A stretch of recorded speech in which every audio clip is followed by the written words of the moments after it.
Graça, misericórdia e paz do nosso Deus sobre todos nós. Amém, queridos? Gostaria de parabenizar todas as mamães nesse Dia das Mães.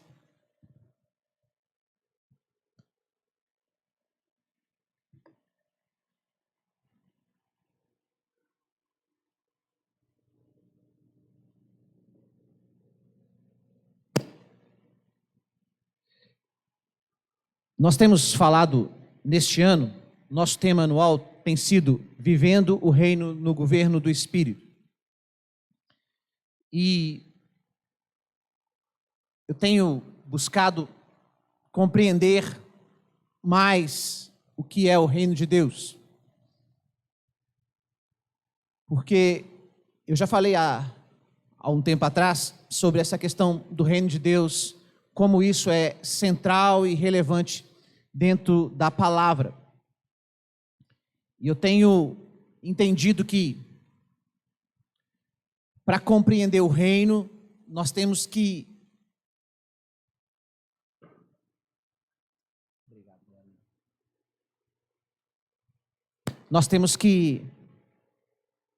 entender, compreender o rei. Quando a gente fala assim, se eu fizer uma pergunta aqui agora, quem é o rei? Qual é a resposta? Quem é o rei? Jesus. Nós sabemos quem é o rei, mas existe algo além. Nós temos que compreender como é este rei, ou qual a natureza deste rei, como ele pensa, como ele se comporta, quais são as suas características. E a verdade é que quando a gente começar a entender e compreender isso, nós vamos também compreender o caráter do reino. Quando a gente compreende o caráter do rei, nós vamos compreender o caráter do reino. Isso é que eu tenho entendido nesses últimos dias, nesse tempo onde eu tenho buscado isso. Então hoje eu gostaria de falar sobre um texto que ele é muito importante, relevante e na palavra de Deus, nos evangelhos, nos 4 evangelhos, poucos textos, a gente vai ter o mesmo texto nos 4 evangelhos, Mateus, Marcos, Lucas e João. Então, você vai encontrar a crucificação, a ressurreição, mas tem um outro texto que ele é muito importante, e ele está nos 4 evangelhos, que é a entrada triunfal de Jesus em Jerusalém. Eu não vou ler os 4 textos, mas eu gostaria de ler 2 desses textos. Primeiro, Lucas capítulo 19. Coloca na NVI, por favor.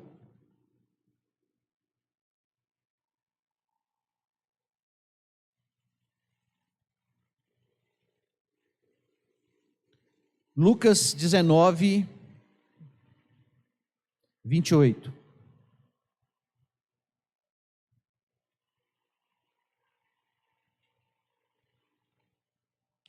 Nós vamos ler até o 44.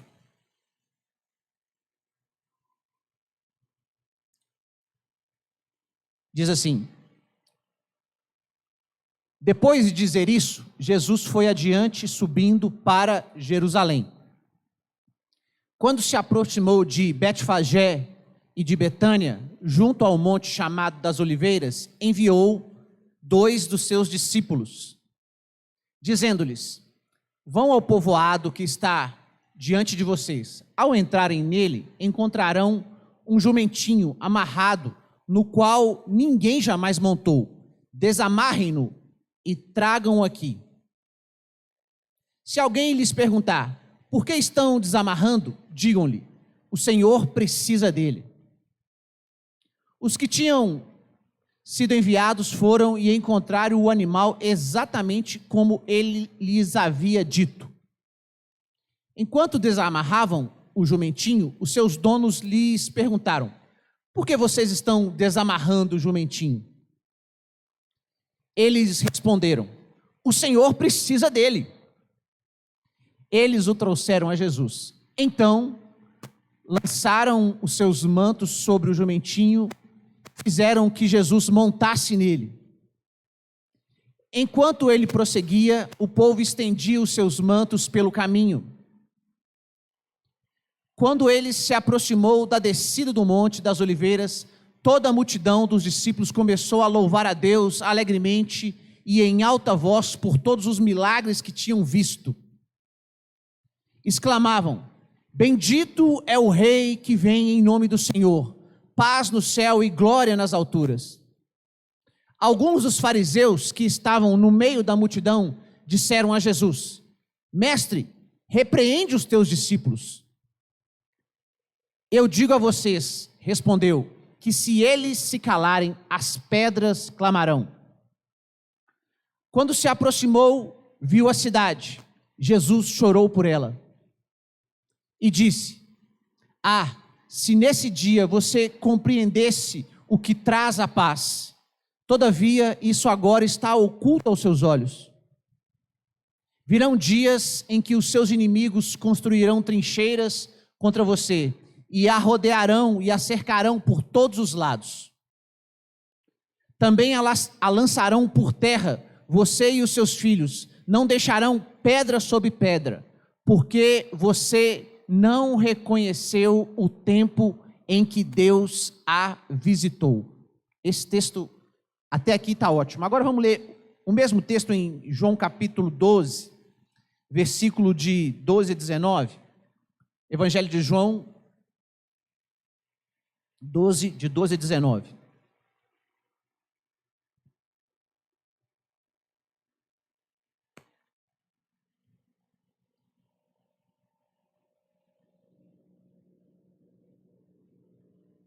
Versículo 12.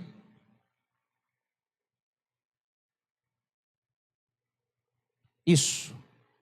No dia seguinte, a grande multidão que tinha ido para a festa ouviu falar que Jesus se dirigia a Jerusalém.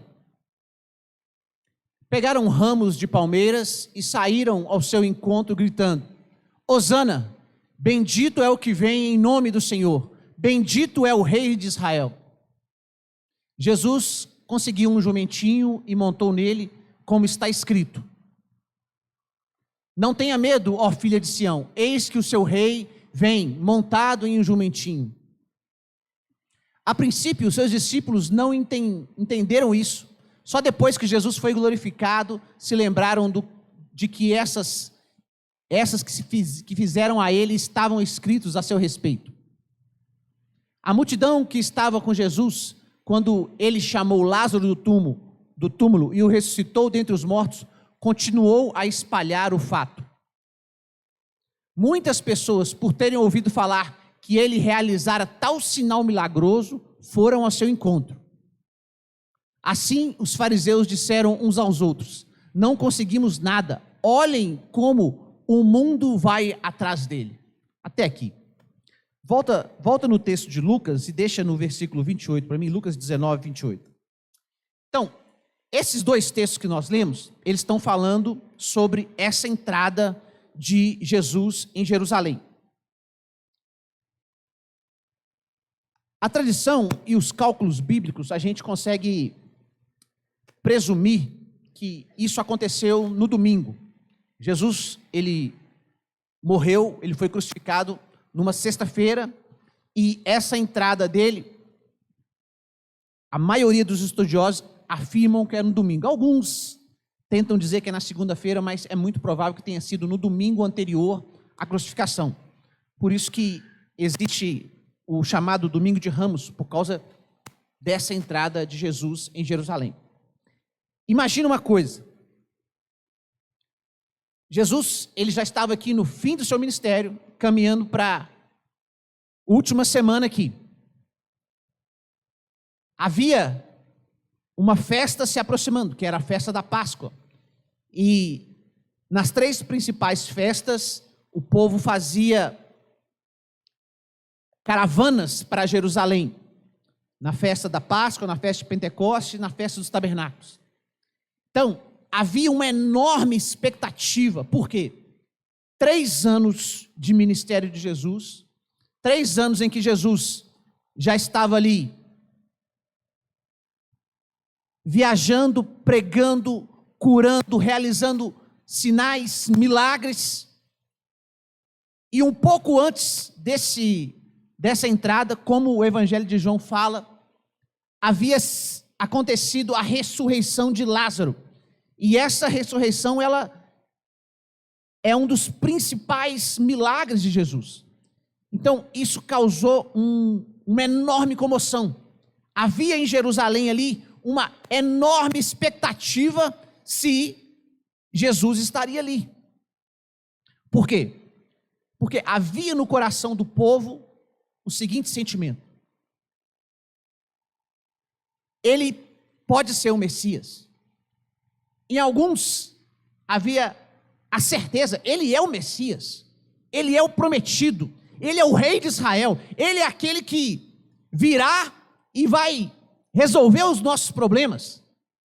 Essa era a grande expectativa. E também havia na liderança religiosa da época, os líderes, os fariseus, os saduceus, os principais, os sacerdotes ali, havia toda uma expectativa. Por quê?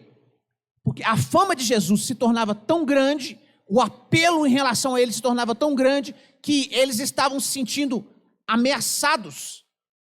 Então, eles estavam sim, se movimentando, e principalmente após a ressurreição de Lázaro, eles procuravam um jeito de matá-lo. É isso que a Bíblia fala. Então, Jesus vem, e ele estava se aproximando. A Bíblia fala que ele passou por Betânia e Betfagé, eram 2 aldeias que ficavam próximas a Jerusalém. E quando ele ia se aproximando de Jerusalém, ele deu uma direção, uma ordem para os seus discípulos.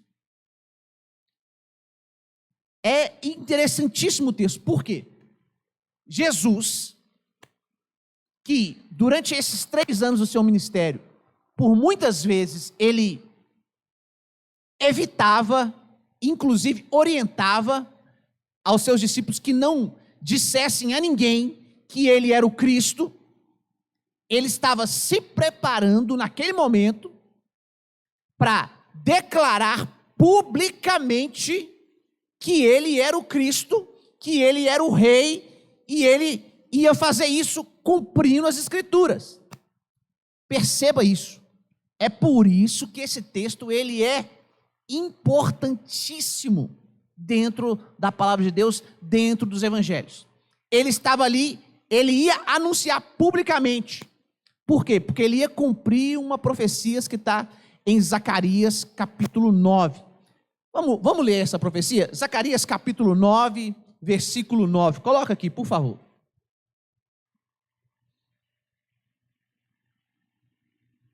Isso.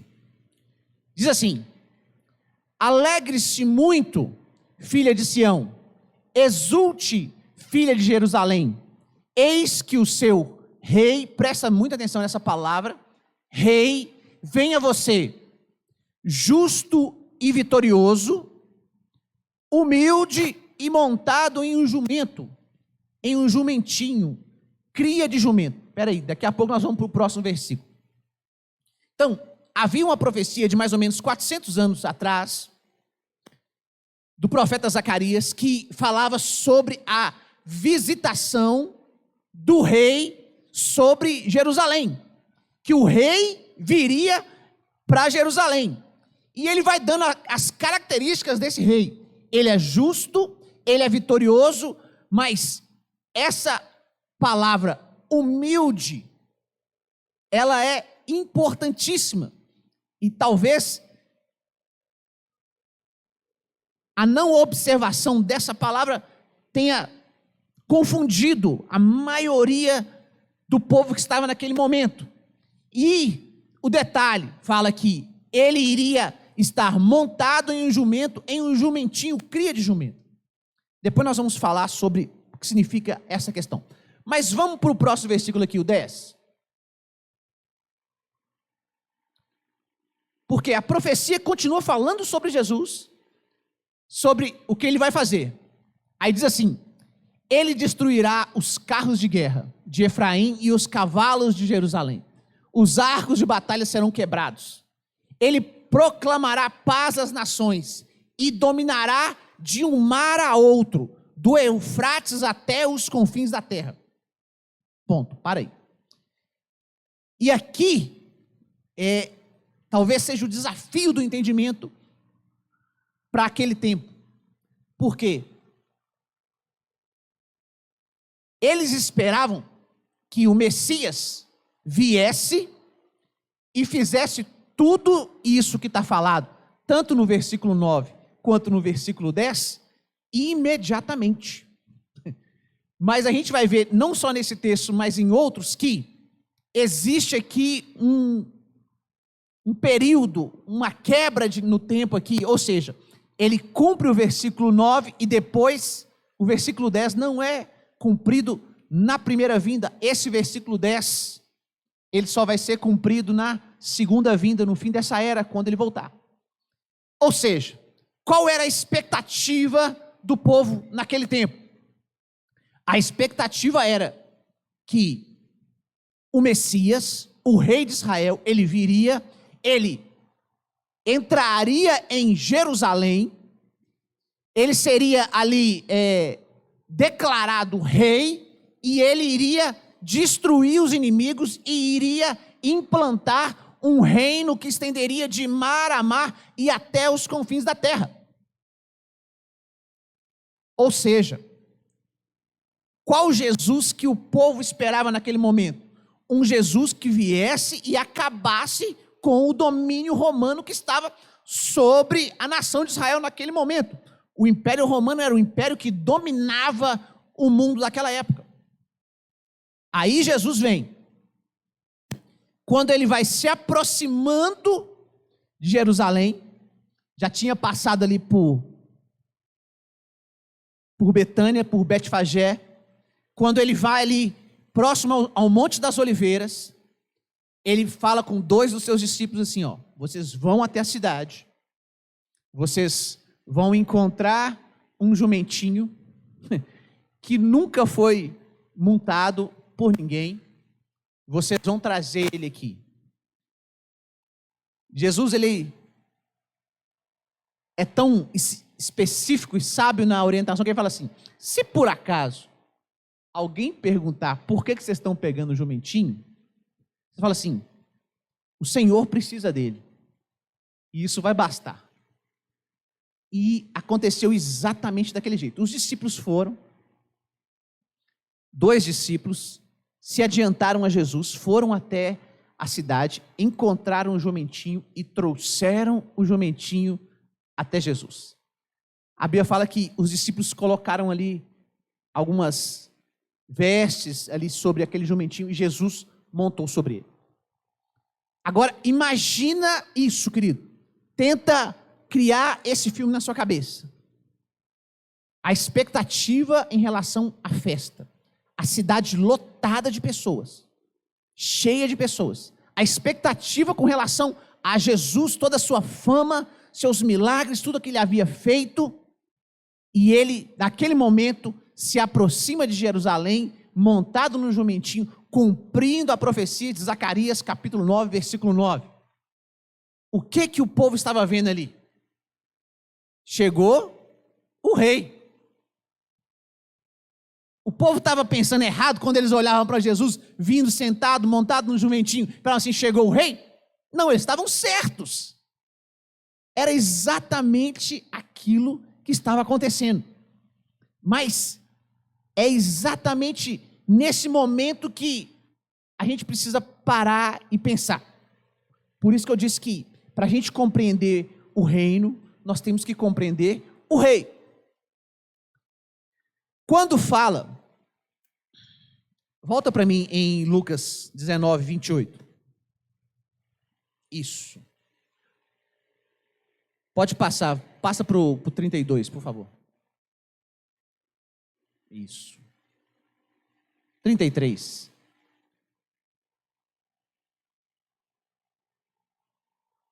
Pode ir para o 34, 35, aí. Deixa nesse texto aqui. Quando Jesus ele monta no jumentinho e ele vai se aproximando de Jerusalém, ele está cumprindo a profecia de Zacarias capítulo 9. Só que, como o texto de Zacarias 9 fala, o rei que viria sobre eles era um rei humilde, justo, vitorioso, mas era um rei humilde. O que a história tinha ensinado para Israel? A história de toda a humanidade e a própria história de Israel. Que um rei é aquele que vencia através da sua espada. Ele vencia matando, destruindo, indo para a guerra.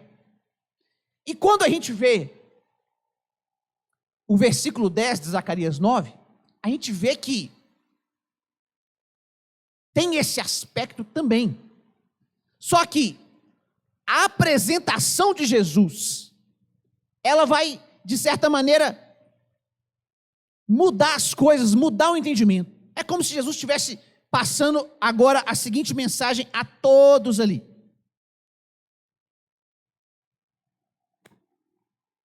Eu sou o rei. Eu estou me declarando o rei para todos aqui. Só que vocês não compreendem a natureza do verdadeiro rei. E talvez esse dilema, ele venha até os dias de hoje. Permaneça com cada um de nós. Por quê? Muitas pessoas hoje querem o reino de Deus, ou às vezes falam sobre o reino de Deus como se fosse um reino para resolver os problemas pessoais. Eu tenho frequentado a igreja, tenho ido aos cultos, eu tenho gostado do que eu tenho recebido, as orações, e Deus tem me abençoado. Amém, glória a Deus. Mas o reino de Deus sobre nós, ele é um reino para resolver os nossos problemas? Ou é um reino para que a gente se submeta àquele que é o rei e da maneira que ele é? Esse é um ponto a se pensar. Quando Jesus vinha montado no jumentinho, eles não compreenderam. Por quê? Naquele tempo, havia um entendimento cultural e também através da palavra que um rei, quando ele vinha montado num cavalo, ele estava declarando guerra. Quando um rei vinha montado num jumento ou numa mula, ele estava declarando paz. Alguns reis de Israel, Salomão, por exemplo, quando ele foi, Salomão é o terceiro rei, quando ele foi oficializado por Davi para ser o rei, a Bíblia fala que ele montou sobre a mula e ele circulou sobre o reino, ou seja, ele foi empossado através de paz. Mas se a gente olhar, por exemplo, a Bíblia, o próprio livro do profeta Zacarias, ele vai falar sobre visões do profeta Zacarias. A gente pega Zacarias capítulo 1, vai falar sobre a visão que ele tem de cavalos que estavam se preparando para a guerra. Ou seja, havia todo um contexto cultural, histórico e também bíblico que mostrava o quê? Cavalo significa guerra. Jumentinho ou mula significa paz. Aí Jesus vem, conforme a profecia de Zacarias 9, montado no jumentinho. Eles não conseguiram compreender isso. O que Jesus estava declarando ali para eles? Que era um momento deles receberem o rei da paz. Tanto é que ele vai fazer um lamento, conforme a gente leu no Evangelho de João, falando assim, se vocês soubessem aquele rei que te traz a paz. Se vocês conseguissem compreender e enxergar isso. Mas agora, os olhos de vocês estão fechados para isso. Foi isso que Jesus declarou sobre a cidade de Jerusalém. Meu irmão, a gente precisa compreender o que Jesus está querendo nos ensinar com relação a isso. Nós, hoje, como aqueles que receberam o rei e receberam o reino, nós temos que andar conforme as palavras do rei. Nós somos aqueles que carregam a paz.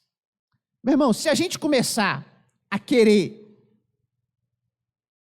um confronto, uma disposição bélica uns com os outros, com as pessoas, nós estamos buscando o caminho errado. Eu não estou falando aqui sobre guerra espiritual. Claro que o apóstolo Paulo fala isso em Efésios, que a nossa luta não é contra a carne ou sangue, mas contra principados. Existe uma guerra espiritual, mas eu estou falando do aspecto relacional, natural, com as pessoas. Nós somos agentes de paz. Era isso que Jesus estava declarando.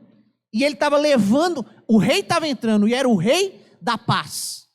Enquanto todos ali estavam esperando assim, queremos aquele que vai destruir Roma, aquele que vai estabelecer o domínio de mar a mar, que vai destruir os inimigos. Jesus estava dizendo para eles, eu vim resolver um problema muito mais profundo do que o que vocês estão esperando. E hoje, isso permanece. Por quê?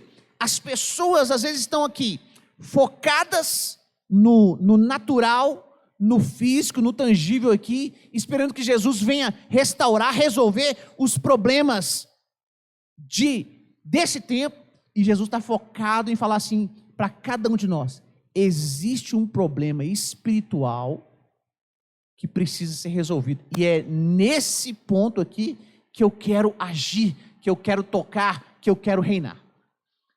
Prossegue aqui o versículo 36. Enquanto ele prosseguia, o povo estendia os seus mantos pelo caminho. Quando ele se aproximou da descida dos Montes das Oliveiras, toda a multidão dos discípulos começou a louvar a Deus alegremente em alta voz pelos milagres que tinham visto. Então, o que significava isso daqui? Quando o povo começava a colocar os mantos, e se a gente pegar o Evangelho de João também, ramos de palmeiras, e colocavam pelo caminho, é como se o povo estivesse dizendo assim, queremos o teu reinado sobre nós, nos submetemos a você que é o rei e que vem a nós. Ou seja, a expressão deles ali era de submissão. Vamos continuar.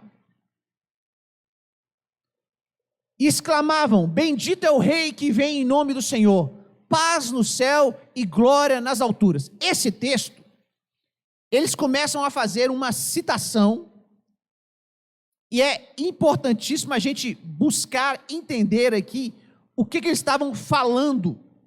Por quê?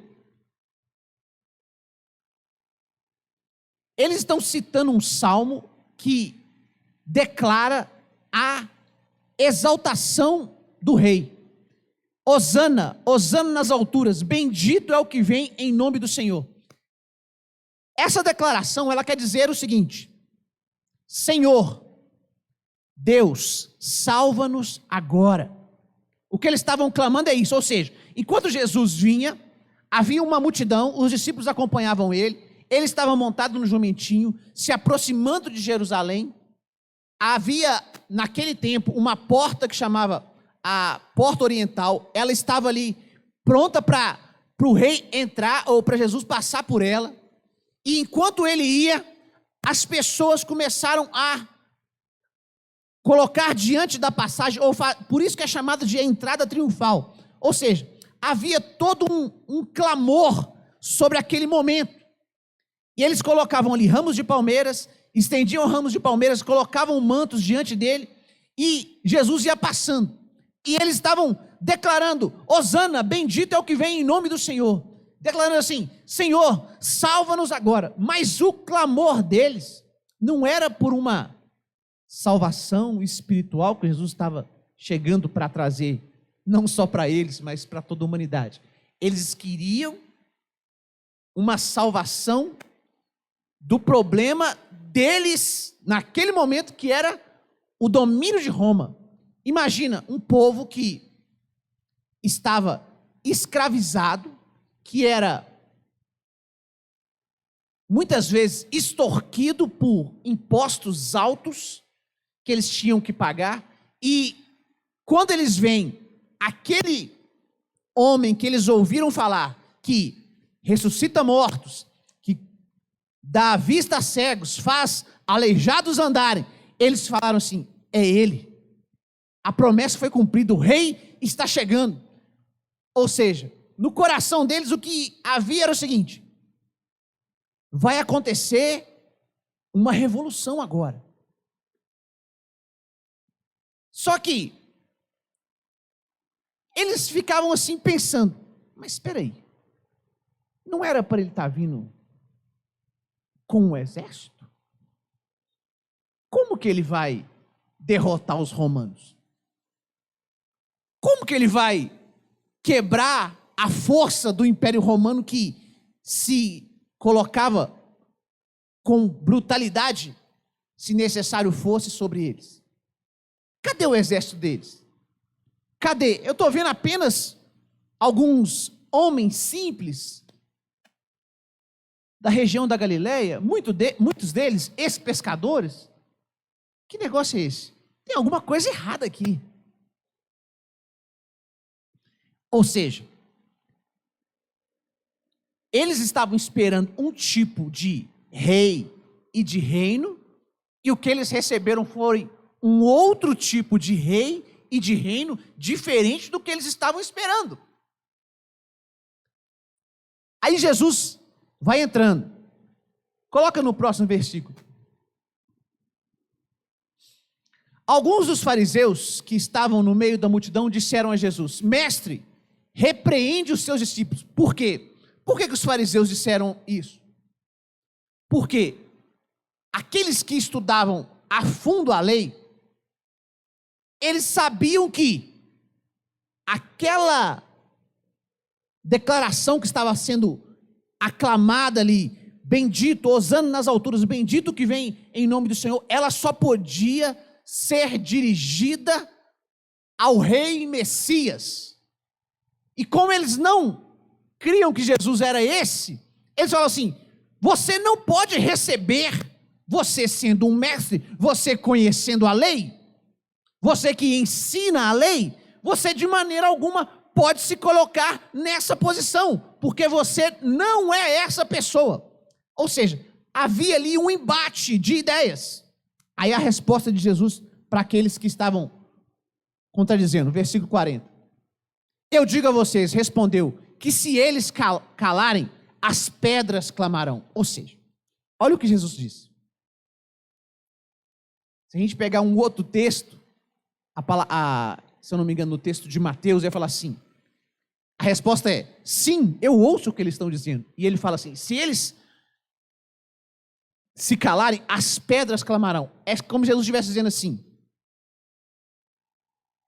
eu vim, eu nasci, eu exerci o ministério, e tudo estava programado para que acontecesse nesse dia o que está acontecendo.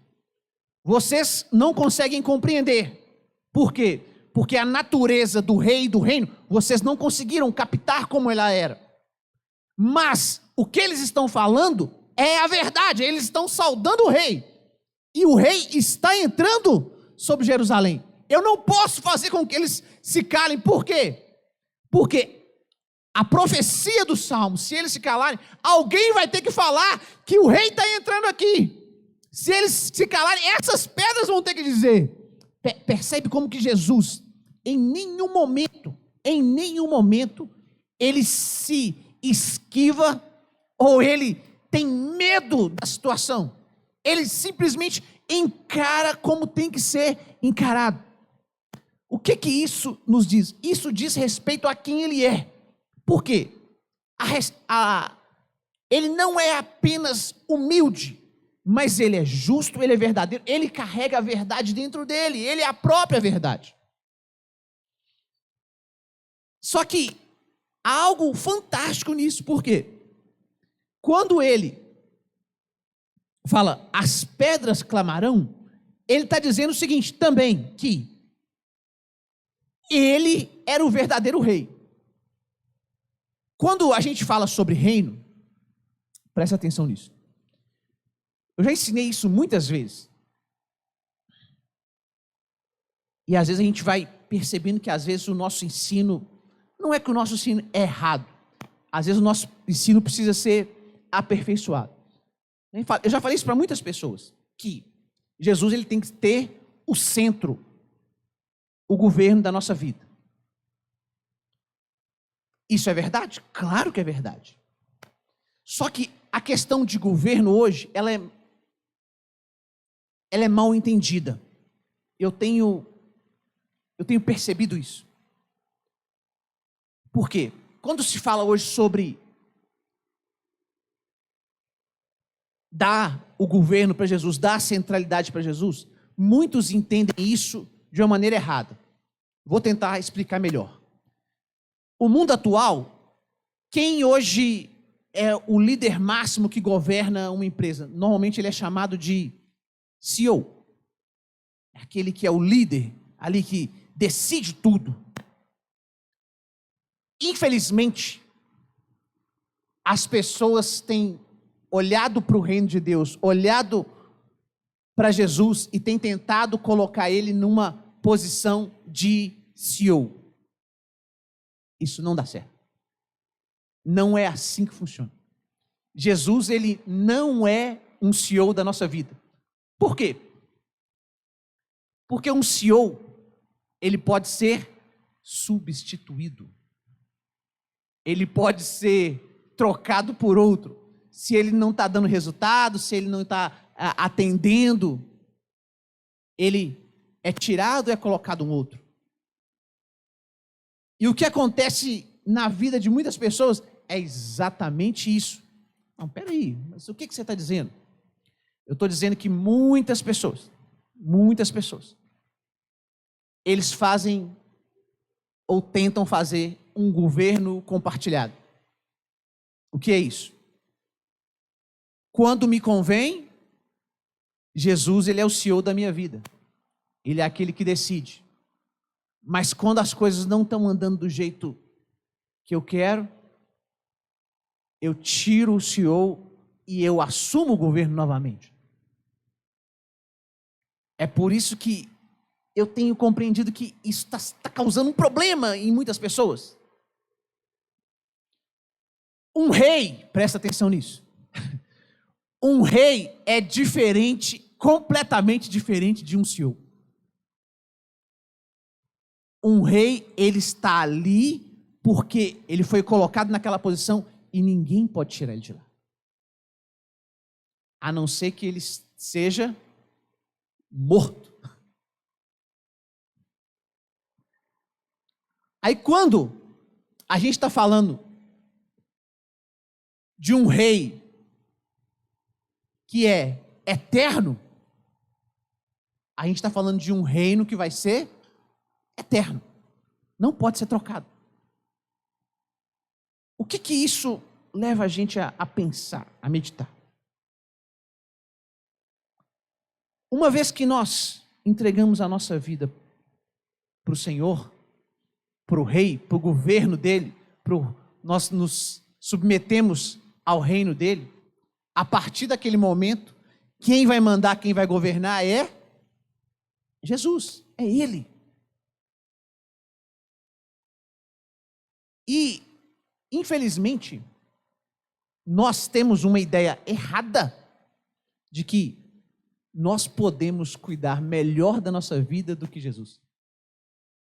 Às vezes, quando as coisas não estão funcionando, ou não está indo do jeitinho que a gente quer, a gente fala assim, espera aí, mas isso aqui não está demorando, não está funcionando, não está acontecendo. Espera aí, CEO Jesus, deixa eu resolver aqui um pouquinho. Me dá uma brecha aqui. Agora, quando a Bíblia fala assim, ó, filho de Davi, essa expressão ela é muito relevante. Por quê? Ela é o cumprimento da profecia. Qual é o primeiro versículo do Novo Testamento? O que diz o primeiro versículo do Novo Testamento? Coloca aí, Mateus capítulo 1, versículo 1, para a gente ver.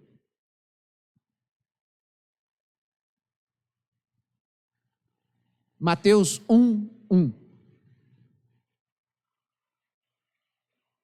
Isso. Fala assim, ó. Registro da genealogia de Jesus Cristo, filho de Davi, filho de Abraão. Quando a gente às vezes fala sobre genealogia, parece um negócio chato. Mas esse texto, ele já é muito relevante. Por quê? Se a gente pegar o Velho Testamento ele vai apontar para o Messias. Começa tudo em Gênesis capítulo 3, versículo 15. Pode colocar, Gênesis 3, 15.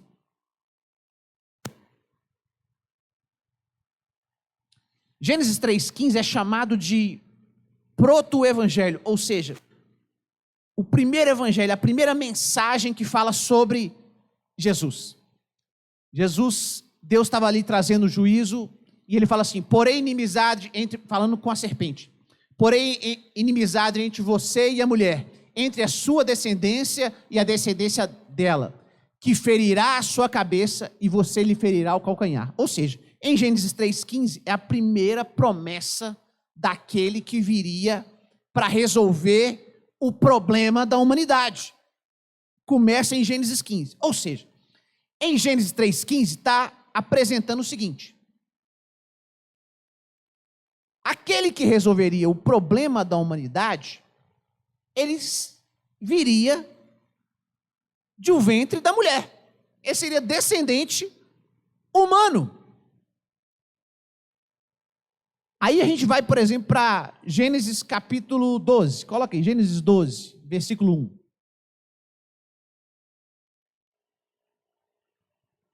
Então o Senhor disse a Abraão, sai da sua terra, dos seus parentes, da casa de teu pai, e vá para a terra que lhe mostrarei. Prossiga. Farei de você um grande povo e abençoarei. Tornarei famoso o seu nome, você será uma bênção.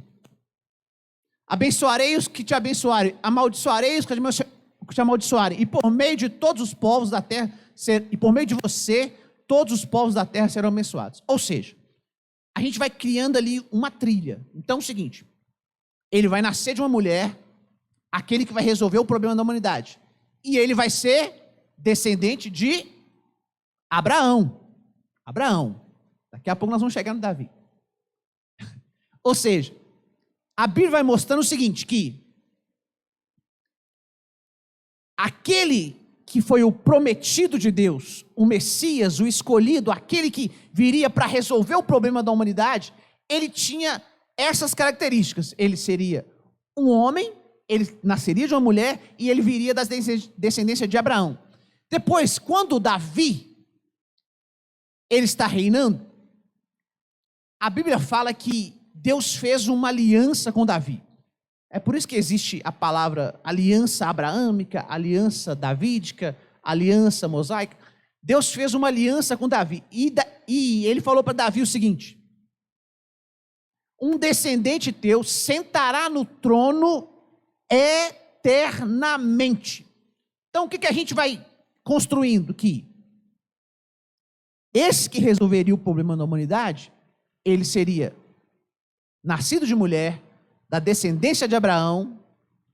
Se a gente pegar, por exemplo, a bênção de Jacó, ele também seria da tribo de Judá, como Davi era, e seria também da descendência de Davi. Ou seja, havia todo um cronograma ali para que ele se cumprisse. Então, por isso que o Novo Testamento ele começa dizendo assim: essa é a genealogia de Jesus Cristo, filho de Abraão, filho de Davi. Por quê? Porque o Evangelho de Mateus está apresentando o rei.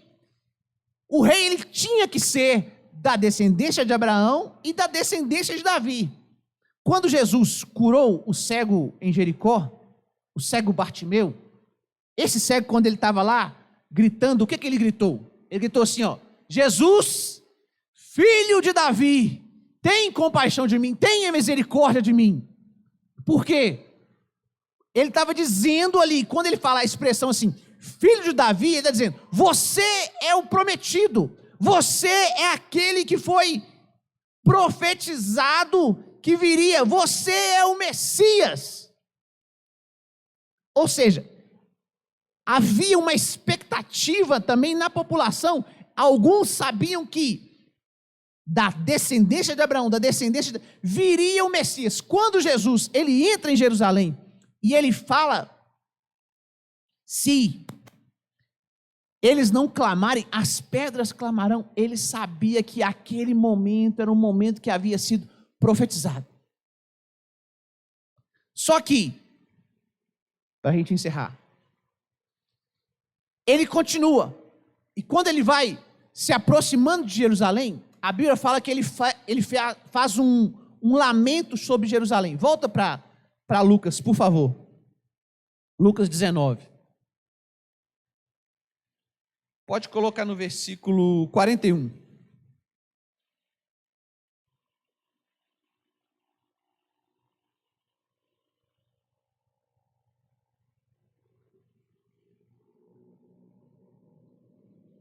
Quando se aproximou e viu a cidade, Jesus chorou por ela e disse: ah, se nesse dia você compreendesse o que traz a paz. Todavia, isso agora está oculto aos seus olhos. Virão dias em que os seus inimigos construirão trincheiras contra você e a rodearão e a cercarão por todos os lados. Também a lançarão por terra, você e os seus filhos. Não deixarão pedra sobre pedra, porque você não reconheceu o tempo em que Deus a visitou. Deixa aqui. Esse texto, ele é um texto importante. Jesus, ele estava entrando em Jerusalém, recebendo aquela aclamação toda, mas ele sabia claramente que aquele povo, apesar de estar fazendo tudo aquilo, aquele povo não estava aclamando ou recebendo ele como o verdadeiro rei que ele era e é. Então, apesar de estar tendo todo aquele alvoroço, ramos de palmeiras, vestes lançadas diante dele, ele olha para a cidade e ele chora. Ele começa a se lamentar. Ele começa a olhar para aquela cidade e ele fala assim: ah, se vocês soubessem aquele que te traz a paz.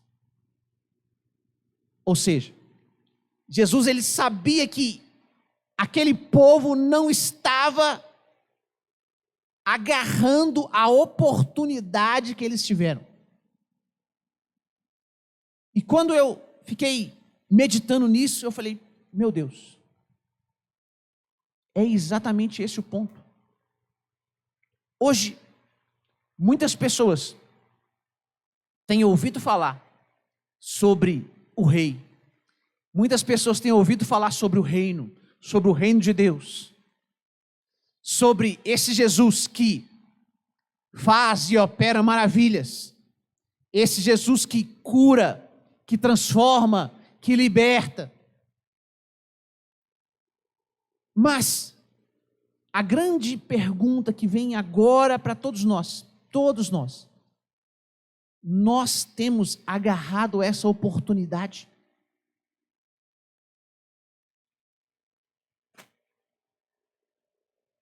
Eu gostaria de convidar você a ficar de pé para a gente orar. Na verdade, eu gostaria de pedir o Ministério de Louvor para me ajudar aqui. Se a gente puder cantar aquela música: para que entre o Rei, Jesus, o Rei da Glória, eu abro meu coração. Fica de pé nesse seu lugar agora, nós vamos orar e vamos ministrar essa canção.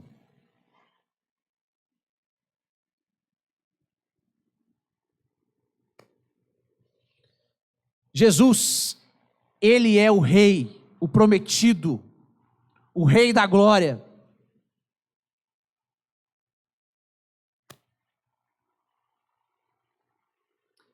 Feche os seus olhos agora por um momento.